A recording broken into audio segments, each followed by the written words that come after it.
Eu sou Mário Persona e essas são as respostas que eu dei aos que me perguntaram sobre a Bíblia.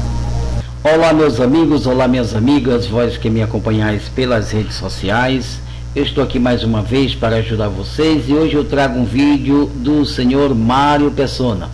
E eu quero fazer algumas refutações desse vídeo, mas antes eu quero ressaltar que eu não estou aqui para denegrir a imagem de ninguém, principalmente do cidadão que está pregando, mas como a minha incumbência é falar a verdade, doa a quem doer, eu jamais deixarei passar livre alguém que está falando algo que vai causar dano nas mentes daqueles que não deveriam escutar mentira. O meu intuito é ajudar e não desqualificar ninguém. Nada contra o pregador. Ele tem direito de falar o que ele pensa, o que ele acredita, porque ele faz parte de uma religião, então ele é defensor dela. Eu também tenho o meu direito de falar e defender a vida espiritual do meu povo. Então eu estou aqui para ouvir o Mário Persona falar e eu quero fazer as minhas refutações para ajudar aqueles que precisam ouvir a verdade. E eu tenho percebido que muitos pregadores falam mentiras e enganos porque também foram enganados desde a sua infância.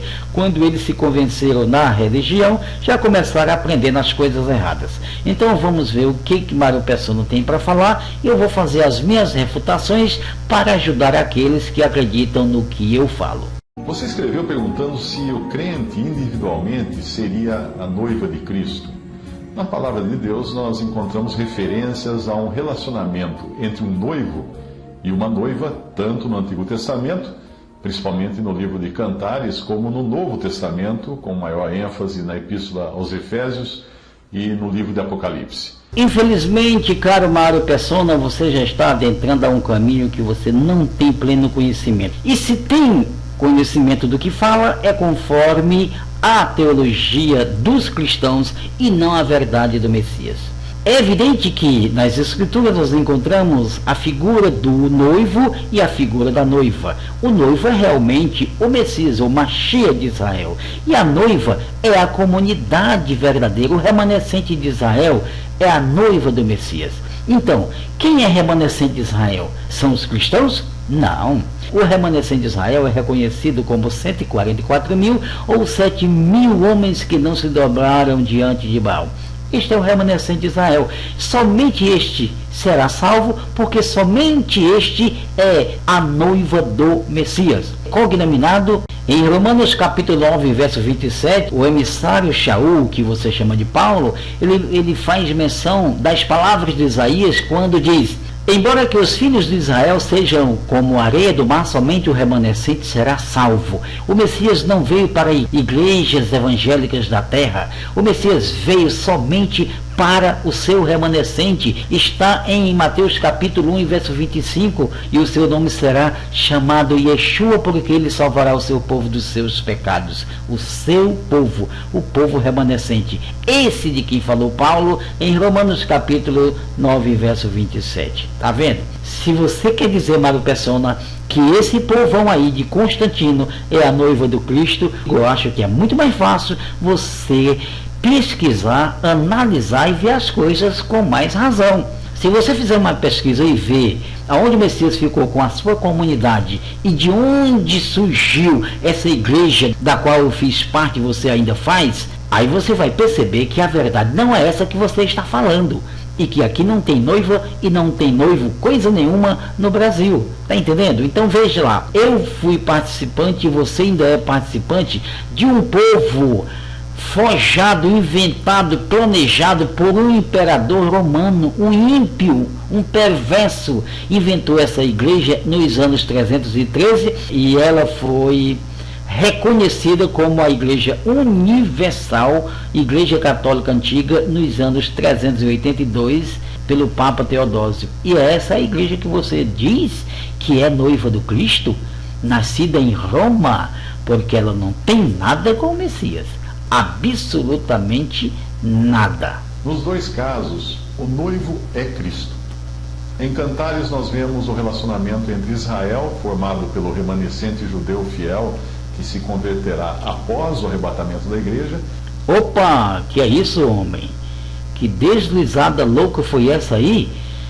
o remanescente de Israel que se converterá depois do arrebatamento, mas só se você estiver falando de arrebentamento, porque arrebatamento não existe, é uma mentira. Isso é uma mentira da igreja cristã, desse povo cristão. Isso foi inventado pelos cristãos com base em 1 Tessalonicenses capítulo 4 para dar sustentabilidade às suas crendices. Existirá um mínimo de pessoas que serão arrebatadas quando o Messias vier, isso dentre os remanescentes de Israel. E você, Mário Persona, que tem cultura, deveria ter mais cuidado para pesquisar, para não falar besteira.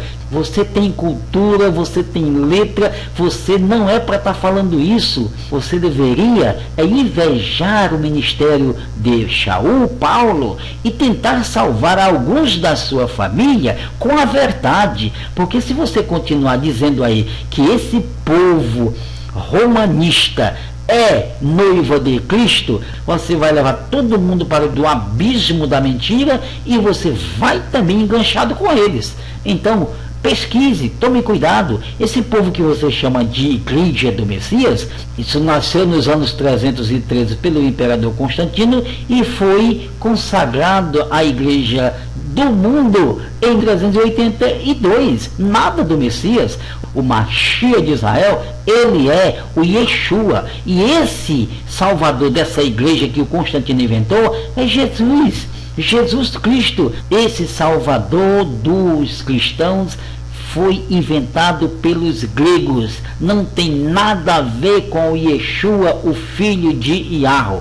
Nada mesmo, meu amigo. Já a igreja, que era um mistério tanto para Salomão, que escreveu Cantares, como para todos os profetas do Antigo Testamento, ela só seria revelada muito tempo depois a Paulo.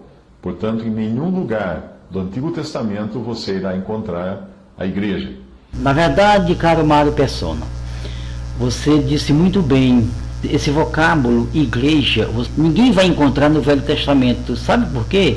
Porque isso é um vocábulo grego e a incisão desse vocábulo nas escrituras aconteceu depois do quarto século. Você disse que ele foi revelado somente a Paulo? Foi não, meu amigo. Você está enganado. O termo eclesia, 190 anos depois do Messias, surgiu entre as pessoas que conheciam o Mashiach de Israel. Então, no tempo do Messias, ninguém conhecia o povo do Messias como igreja. Os discípulos eram apelidados de Nazareno e nunca de cristão. Se você vê aí no Novo Testamento a palavra cristão, pode ter certeza que isso é uma mentira dos gregos. Mas vale ressaltar que essa noiva que está preparada para o Messias é o remanescente, é os 144 mil, é os 7 mil homens que não se dobrou diante da idolatria. Não tem nada a ver com a igreja de Constantino, essa que está aqui no Brasil e no mundo. Mas seria correto, então, aplicar o grau de intimidade que Deus revela entre Cristo e a sua noiva, a igreja, aplicar o mesmo grau de intimidade como sendo entre Cristo e o cristão, como indivíduo e não como igreja, como coletivo? Não existe nada nas Escrituras que nos autorizem a fazer isso, a considerar que seríamos individualmente noiva de Cristo, um a um, cada um de nós. Não há na Bíblia qualquer passagem que autorize a gente a dizer isso.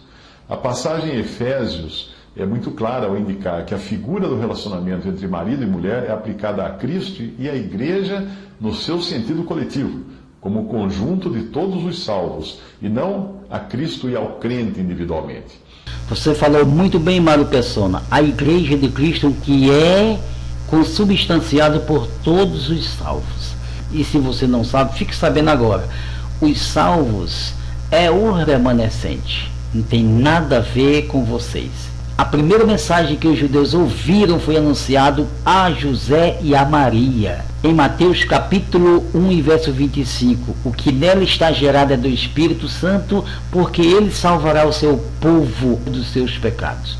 E o próprio Messias, quando se manifestou a Israel, ele disse: eu não vim senão para as ovelhas perdidas da casa de Israel. No capítulo 10 de Mateus está escrito quando o Messias incumbiu os seus discípulos a curarem, a limpar os leprosos e a ressuscitar. Mas ele recomendou: não entre nas cidades de samaritanos, não falem para gentios, porque eu não vim senão para as ovelhas da casa de Israel. Isto não quer dizer que gentios não têm alguma participação. Tem sim. Está escrito que existem gentios predestinados para a vida com o Messias no seu reino. Está escrito sim. Paulo falou, Efésios capítulo 6, do mistério que ninguém sabia, mas que foi revelado aos profetas e os apóstolos, que gentios também tinham parte com a aliança feita com os judeus.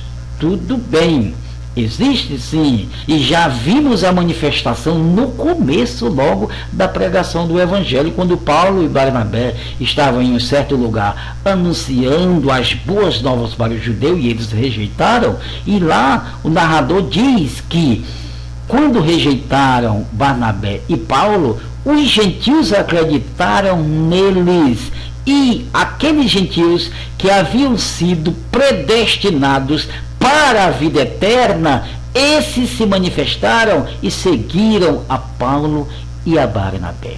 É verdade, há gentios predestinados. Então, quem sabe, se dentro da sua denominação não tem um ou dois ou três até que tenha sido desses predestinados.